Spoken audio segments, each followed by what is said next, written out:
तो कहानी की शुरुआत में जेल में वर्कआउट करने के बाद एक कैदी को काफी सारे कैदी शार्प ऑब्जेक्ट्स लेकर घेर लेते हैं। साथ ही अभी गार्ड्स भी उस कैदी से आंखें नहीं मिला रहे थे, जिससे वो समझ गया था कि ये सारे कैदी उसका गेम बजाने के लिए आए हैं। लेकिन वो बिल्कुल नहीं घबराता और अपने कपड़ों में एक बड़ा वेट डालकर उससे ही उन सभी कैदियों से लड़ाई करता है और फाइनली सभी को बहुत बुरी तरह से मारकर सबको सेट करने के बाद वो अपने सेल में चला जाता है। इस बंदे का नाम अर्मेंडो था, जिसने पहले के टाइम में अपनी माँ के कहने पर काफी सारे ड्रग कार्टेल्स के साथ काम किया था और काफी ऑफिसर्स की जान भी ली थी, जिसमें अर्मेंडो के ही पिता माइक का एक दोस्त हार्वर्ड भी शामिल था। माइक खुद भी एक बहुत ही बढ़िया एजेंट और पुलिस ऑफिसर था, जो किसी भी तरह के मिशन को करने में माहिर था। लेकिन जब उसको अर्मेंडो की हरकत के बारे में पता चला था तो उसने खुद ही उसको पकड़कर जेल में डाल दिया था और अर्मेंडो भी अब सुधरने की कोशिश कर रहा था। खैर अभी कुछ समय पहले ही माइक ने 50 का होने के बाद भी क्रिस्टिन नाम की एक औरत से शादी कर रही थी और उसकी शादी से उसका पार्टनर मार्कस काफी ज्यादा खुश था। वहाँ पर उनकी कैप्टन रीटा भी आई थी, जो मियामी के मेयर एडम की वाइफ थी। साथ ही वहाँ हार्वर्ड की बेटी जूडी और उसकी नवासी कैली भी मौजूद थी। उन दोनों को मार्कस सबसे इंट्रोड्यूस करता है और बाद में कैली के साथ माइक के लिए काफी चीजें बोलने के बाद सब पार्टी को एंजॉय करने लगते हैं। माइक के पास विरासत में मिला हुआ वैसे ही काफी सारा पैसा था, तो पार्टी में किसी भी चीज की कोई कमी नहीं थी।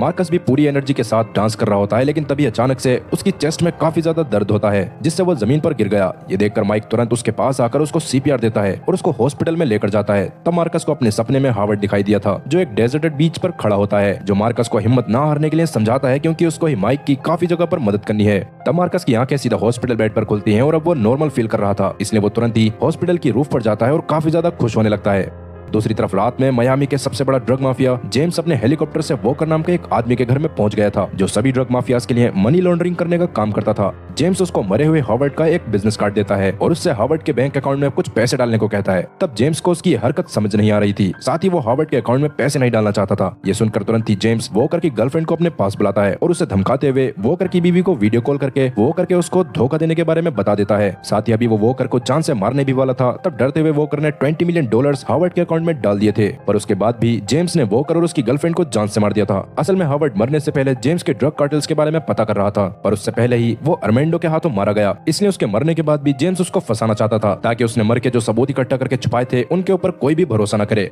खैर इसके अगले दिन अपने घर में एक्सरसाइज करते हुए जेम्स के फोन पर एक नोटिफिकेशन आता है, जिसको देखकर तो उसके पूरी तरह से होश उड़ जाते हैं, क्योंकि ये बात न्यूज में आ चुकी थी कि मरने से पहले हार्वर्ड काफी सारे ड्रग कार्टेल्स के साथ काम किया करता था और वो खुद यूएस में काफी सारे ड्रग्स को लेकर आया था। तब माइक और मार्कस तुरंत ही ऑफिस में हो रही एक इंपोर्टेंट मीटिंग के बीच में चले जाते हैं, जहाँ उन्होंने अपने डायरेक्टर ग्रेस के सामने यही बोलना चालू कर दिया था कि हार्वर्ड ऐसा कोई भी काम नहीं कर सकता और उसको फंसाया जा रहा है। लेकिन ग्रेस को इस बात पर भरोसा नहीं होता, क्योंकि कुछ समय पहले उसकी टीम को वॉकर और उसकी गर्लफ्रेंड की लाश मिली थी और ऐसा लग रहा था जैसे पहले वॉकर ने अपनी गर्लफ्रेंड को खत्म करा हो और बाद में खुद को। वहीं पर उन्हें उसका फोन भी मिला था, जिसमें हार्वर्ड के साथ की चैट्स थी। साथ ही वॉकर ने उसके अकाउंट में $20 मिलियन भी ट्रांसफर किए थे, जिससे कहीं ना कहीं ये साबित हो रहा था कि हार्वर्ड भी पहले उसके साथ मिला हुआ था। तब माइक और मार्कस लगातार ग्रेस से बहस करते रहते हैं। इवन माइक की तो ग्रेस से लड़ाई भी होने वाली थी, लेकिन तभी रीटा बीच में आकर उन दोनों को शांत करवाती है। तभी वहाँ पर हार्वर्ड की बेटी जूडी भी आ गई थी, जो उन सोर्सेस के बारे में जानना चाहती थी, जिनसे हार्वर्ड के ड्रग कार्टेल्स के साथ इन्वॉल्व होने के बारे में पता चला था। तब अभी के लिए माइक पहले तो जूडी को शांत करके इस केस से दूर रहने को कहता है, लेकिन जूडी अभी काफी ज्यादा गुस्से में थी और उसने माइक को भी सीधा बोल दिया था कि अगर उसका बेटा नहीं होता तो आज हार्वर्ड जिंदा होता। साथ ही वो उसको धमकाती भी है कि अगर कभी उसको अर्मेंडो रोड पर दिखाई दिया तो वो पक्का उसको जान से मार देगी। ये सुनकर माइक को बिल्कुल अच्छा नहीं लगता, इसलिए वो मार्कस के साथ बाहर चला जाता है और दोनों डिसाइड करते हैं कि वो हार्वर्ड को किसी भी हाल में निर्दोष साबित करके रहेंगे। इसलिए वो सीधा अर्मेंडो के पास उससे मिलने के लिए जेल में जाते हैं, जहां उससे बात करके उन दोनों को ये बात कंफर्म हो गई थी कि हार्वर्ड किसी भी ड्रग कार्टेल के साथ काम नहीं करता था। साथ ही अर्मेंडो को ये भी पता था कि असल में हार्वर्ड खुद किसी बहुत बड़े ड्रग माफिया के बारे में इन्वेस्टिगेशन करने की कोशिश कर रहा था, लेकिन उसका नाम अर्मेंडो को नहीं पता होता। मगर हाँ, उस ड्रग माफिया के लिंक किसी बहुत ही बड़े आदमी से थे, जिसकी वजह से वो कभी भी पकड़ा नहीं गया था। ये सब जानकर माइक और मार्कस वहाँ से चले जाते हैं।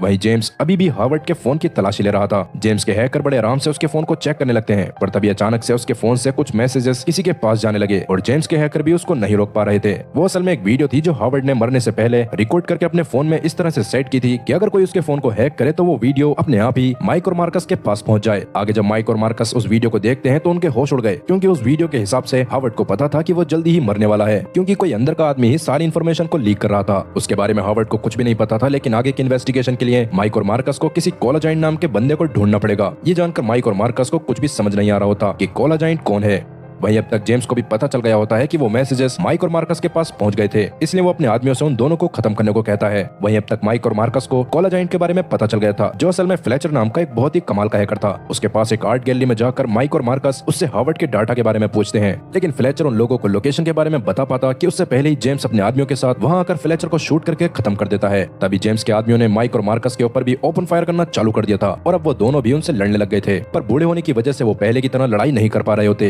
लेकिन उसके बाद भी उन्होंने जैसे तैसे काफी लोगों को जान से मार दिया था और भागते हुए ऊपर रोड पर आ गए थे, क्योंकि जेम्स कार से अपने साथियों के साथ वहां से भाग रहा होता है। तब एक गाड़ी के ऊपर बैठकर मार्कस बाकी सब पर फायर करता है और माइक वहीं जब अपनी गन रिलोड कर रहा था तब उसको अचानक से पैनिक अटैक आने लग गए थे, जिससे वो जमीन पर गिर गया। अब जेम्स उसके ऊपर अपनी गाड़ी चढ़ाने ही वाला था कि उससे पहले ही वहां पर मार्कस आकर माइक को बचा लेता है और वो दोनों अभी बस जेम्स को वहां से निकलते हुए देखते रह जाते हैं। इसलिए अभी वो आर्ट गैलरी में वापस आ गए थे, जहां आकर थोड़ा सा इन्वेस्टिगेट करके उन्हें एक क्यूआर कोड मिलता है, जिसको ड्रोन की मदद से डिकोड करवाने पर उन्हें हार्वर्ड का एक और वीडियो मिलता है, जिसमें उसने बताया था कि असल में 9 साल पहले काफी सारे हाई रैंकिंग ऑफिशियल्स ने ड्रग माफिया का साथ देना चालू कर दिया था। इसलिए हार्वर्ड ने अपने 2 रिटायर्ड दोस्तों के साथ उनके बारे में इन्वेस्टिगेट करने की कोशिश करी थी, मगर एक एक करके वो दोनों भी मारे गए। इसलिए उसके बाद से हार्वर्ड सारा काम खुद ही करने लग गया। उस समय पर भी वो माइक और मार्कस को भी अपने साथ शामिल करना चाहता था, पर उनकी सेफ्टी के लिए उसने ऐसा नहीं किया। पर क्योंकि अब ये वीडियो अगर माइक और मार्कस को मिली है तो इसका मतलब कि हार्वर्ड मर चुका है, तो उन दोनों को इस केस के ऊपर काम करना पड़ेगा। खैर तब माइक और मार्कस भी इस केस पर काम करने में लग जाते हैं। अब इसके अगले दिन अर्मेंडो के ऊपर भी जेल में अटैक होता है, मगर वो किसी तरह से सभी कैदियों को बहुत बुरी तरह से मारता है और ये वही सीन था जो कहानी की शुरुआत में हमें दिखाया गया था। जैसे इस बारे में माइक को पता चलता है तो वो काफी ज्यादा परेशान होकर मेयर एडम के पास आ जाता है और उससे अर्मेंडो को किसी सेफ प्लेस पर भेजने की डिमांड करता है, क्योंकि बस वही था जिसकी मदद से उन लोगों को पहचाना जा सकता था जिन्होंने हार्वर्ड को फंसाने की कोशिश करी है। अब वैसे शुरू में तो एडम इसके लिए नहीं मानता, मगर बाद में वो इसके लिए मान जाता है।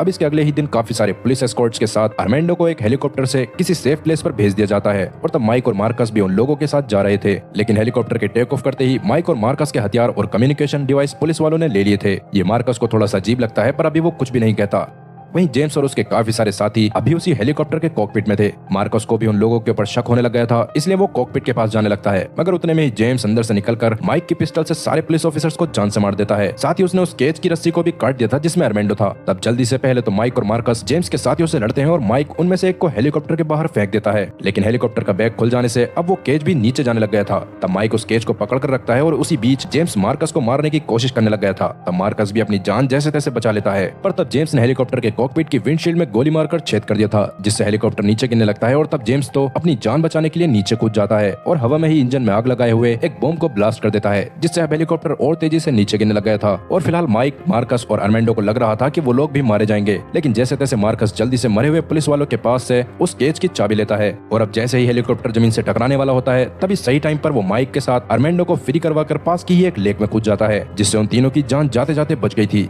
इसलिए वो तीनों तब वहां से निकल जाते हैं और अब रात में जब पुलिस वाले उस एरिया में आते हैं तो उन्हें सभी की डेड बॉडीज मिल गई थी, लेकिन माइक, मार्कस और अर्मेंडो उनमें नहीं थे। साथ ही उन्हें हेलीकॉप्टर के रेडियो सिस्टम में मिली रिकॉर्डिंग की वजह से लगने लगता है कि शायद माइक, मार्कस और अर्मेंडो भी उन्हीं ड्रग कार्टेल्स के साथ मिले हुए हैं। इसलिए गुस्से में जूडी उन्हें ढूंढने के लिए बोलती है।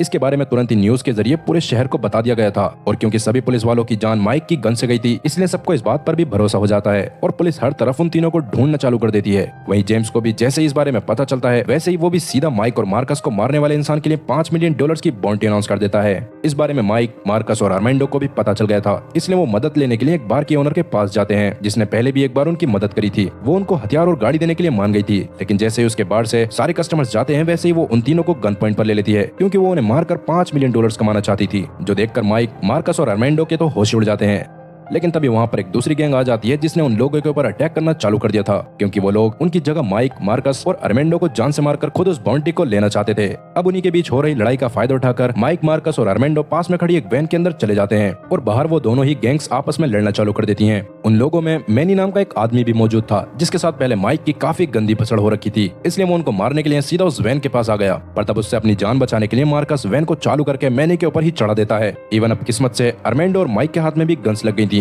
जिससे उन्होंने लगभग सभी लोगों को मौत के घाट उतार दिया था। लेकिन तब अर्मेंडो की ही गलती की वजह से वैन में आग लग जाती है और बड़ी मुश्किल से वो लोग आग को बुझा पाते हैं। तब तक वहाँ पर जूडी भी अपनी टीम के साथ आ गई थी, जिसकी नजर अर्मेंडो पर पड़ते ही उसने उसका पीछा करना चालू कर दिया। साथ ही वो लगातार उसके पर फायर भी करे जा रही थी ताकि वो उसको मारकर हार्वर्ड की मौत का बदला ले सके।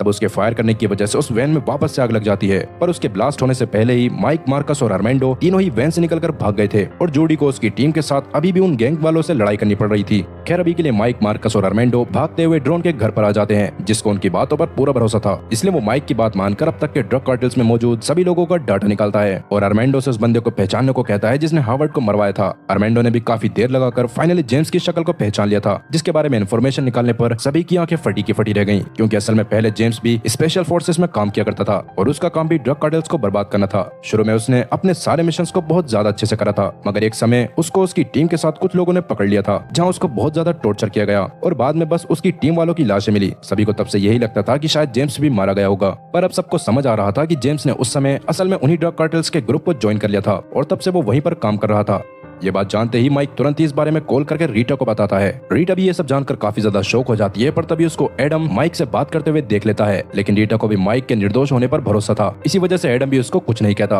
अब माइक और मार्कस ने अपनी फैमिली की सेफ्टी के लिए अपने अपने घरों की सीसीटीवी को ड्रोन के कंप्यूटर में चालू करवा रखा था, जिनसे उन्हें पता चलता है कि उनके घर में जेम्स के काफी सारे मर्सिनरीज आ गए थे, जो उनकी फैमिलीज को अपने साथ ले जाकर बाद में माइक, मार्कस और अर्मेंडो को ब्लैकमेल करना चाहते हैं। ये देखते ही माइक और मार्कस तुरंत ही अपने घर वालों को कॉल करने की कोशिश करने लगते हैं, ताकि वक्त रहते वो उन्हें छुपने को कह सकें। तब मार्कस ने तो अपने दामाद रिगी को कॉल करके सब बता दिया था, जो उस समय उसके ही घर पर था, और उसने भी मार्कस की पूरी फैमिली को छुपाकर एक सेफ में रखी गन को सेफ्टी के लिए उठा लिया था। लेकिन माइक की वाइफ क्रिस्टीन उसके कॉल को नहीं उठा रही होती, जिस वजह से माइक बहुत ज्यादा परेशान होने लगता है। तभी माइक के घर में जूडी की बेटी कैली भी क्रिस्टीन से मिलने के लिए आती है, जिसको अंदर बुलाने के बाद क्रिस्टीन का ध्यान भी कॉल की तरफ चला गया था, पर तब तक बहुत ज्यादा देर हो चुकी होती है। वहीं अब तक मार्कस के घर में वो मर्सिनरीज घुस गए थे, लेकिन रिगी एक ट्रेंड सोल्जर था, तो उसने बड़े आराम से उन सभी लोगों से लड़कर एक एक करके उन्हें मौत के घाट उतार दिया था, जो देखकर मार्कस और सब काफी ज्यादा खुश होते हैं, क्योंकि वो ऐसे में उनकी मदद नहीं कर सकते थे। लेकिन माइक की वाइफ क्रिस्टीन और जूडी की बेटी कैली के लिए उन्हें काफी ज्यादा बुरा लग रहा था, क्योंकि अब तक वो मर्सिनरीज के साथ जेम्स भी क्रिस्टीन के पास आ गया होता है, जो माइक से बात करते हुए क्रिस्टीन और कैली के बदले में अर्मेंडो को मांगता है, और साथ ही उसको हार्वर्ड के इकट्ठा करे गए सारे सबूत भी चाहिए थे, ताकि बाद में गवर्नमेंट के पास उसके खिलाफ कोई भी सबूत न बचे। इससे माइक काफी ज्यादा परेशान होने लगता है, क्योंकि वो अर्मेंडो और क्रिस्टीन दोनों में से किसी को भी नहीं खोना चाहता था। तभी अचानक से उसको याद आता है कि ये सब होने से पहले उसने रीटा को कॉल करा था और एडम ने उनकी बातें सुनी थी, जिसके तुरंत बाद ही जेम्स ने उनकी फैमिलीज के पास अपने मर्सिनरीज को भेज दिया। और तब जाकर माइक को समझ आ जाता है कि असल में जेम्स के साथ कोई और नहीं बल्कि खुद एडम ही मिला हुआ है।